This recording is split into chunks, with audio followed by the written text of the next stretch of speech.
Hello guys, তোমরা সবাই কেমন আছো? আশা করছি অনেক ভালো আছো। আজকে ছিল শ্রাবণ মাসের শেষ সোমবার, তো আমাদের বাড়ির পুজোও শেষ হয়ে গেছে। আর বাড়ির পুজো শেষ করে আমরা মন্দিরের উদ্দেশ্যে রওনা দেওয়ার জন্য রেডি হচ্ছিলাম।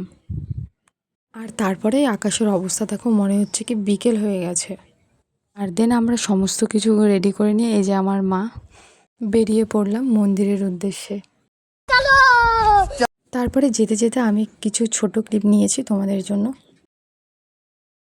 আমি একটা কথা তাদের উদ্দেশ্যে বলতে চাই, যারা এরকম পুজো দিয়ে একটুখানি জল ঢালার চেষ্টা করবেন, যাতে যেগুলো দুধ ভোলেনাথকে অর্পণ করা হচ্ছে সেগুলো যাতে কারো পায়ে না লাগে।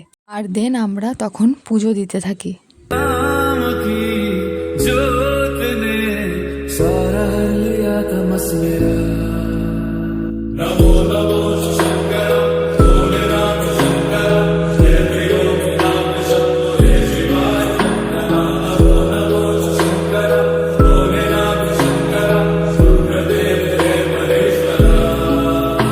আর এখানকার পুজো শেষ করার পর পাশেই আমরা চলে যাই দুর্গা মন্দিরে।